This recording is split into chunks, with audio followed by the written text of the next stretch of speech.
One of the key facets that came to the surface across each of the interviews that we held for this documentary was the importance of trust in the third-party service providers, but equally of the fact that the relationship must be one that is of a true partnership nature, rather than being something that is based around simple supply and demand.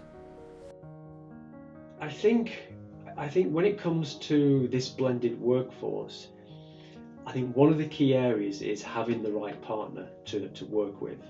And it's not just having the right partner who is there to help you out and give you the workforce. It's also being able to work with them that when we don't need a percentage of the additional workforce, understanding what burden it will be upon them. What other business do they have where they can flex those 20, 25 people that we don't need for a certain period of time within their own business, because 3 months later we might need those back, and we don't want to be waiting 3 months to go through a recruitment process. So it's not just a matter of, oh yes, we just need this, please go and do it. You do actually have to have a very active relationship and be open with them. And so, they understand what our demands are. We understand how they can give us additional people and then absorb when we don't need those people. And we work together in that way. The approach again that we've taken is it's a partnership, right? There have been instances where we've reached out to an independent service provider for help and support. Maybe we've had especially now in times of COVID, right? We've had a technician that's tested positive and has got to be out. Now we're trying to manipulate schedules. We have in our markets a really good relationship between our Electrolux branded service and our independent network.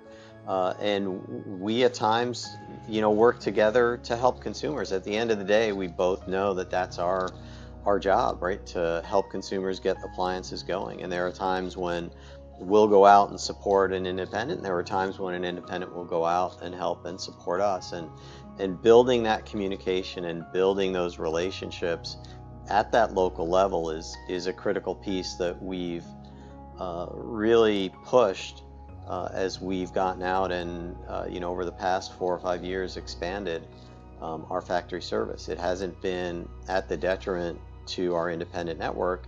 It's been in partnership with our independent network. Their business models are reliant upon that symbiotic approach, as our are, and that truly does form a partnership within the hybrid model. Otherwise, all it will do is fail, because if their model is built around demands that are unreasonable from a level of volume perspective, either too much or too little, it will fail. So that it needs to be an agile model, but the key thing remains ensuring you've got the consistency, but also with that you need effective systems that talk to each other, so that it's absolutely critical from a customer perception and a brand protection element that is a seamless journey, and that the brand reputation is not jeopardized by one of your own workforce not attending. And that is often a barrier and a leap of faith for a lot of companies to actually undertake.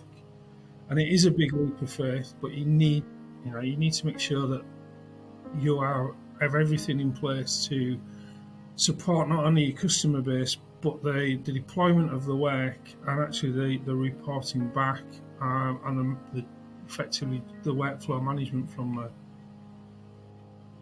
In the mobile network industry, there was no okay, let's all go home for a couple of months.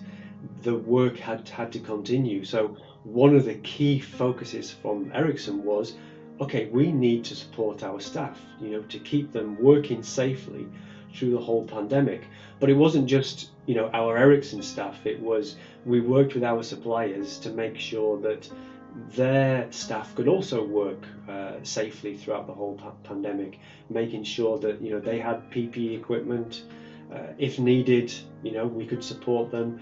There was even one of the suppliers had a good stock of PPE, and they even offered it to us. So it's very important that that relationship is on all levels, because then you feel that that's the only way to build the trust up. So by working together, keeping all our staff safe through the pandemic, is a good indication of the trust you have between you and your partners.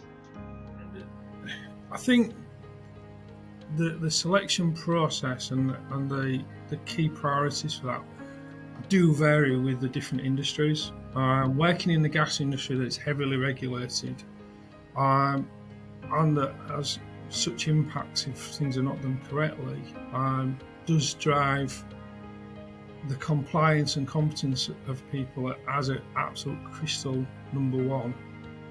However, it's not the only factor, and competency and efficiency and knowledge are key elements for any sector within there, but it will come at varying degrees.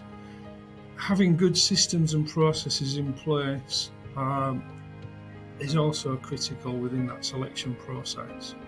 It's one thing working with somebody who's incredibly knowledgeable and very good at looking after your particular product, but if they can't then follow up with the administration processes that are required behind that, ultimately it will fail.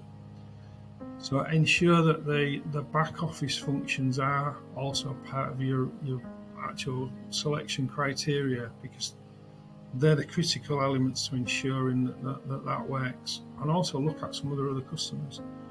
You can very often get a feel for what an organisation is like through just looking at either their offices, their vehicles, their engineers. That look and feel for a company that will represent your brand very well should be the same as your own organisation. So you should have well presented staff that meet the same level that your expectations would demand, with properly equipped vehicles with the right parts and tools and equipment on there.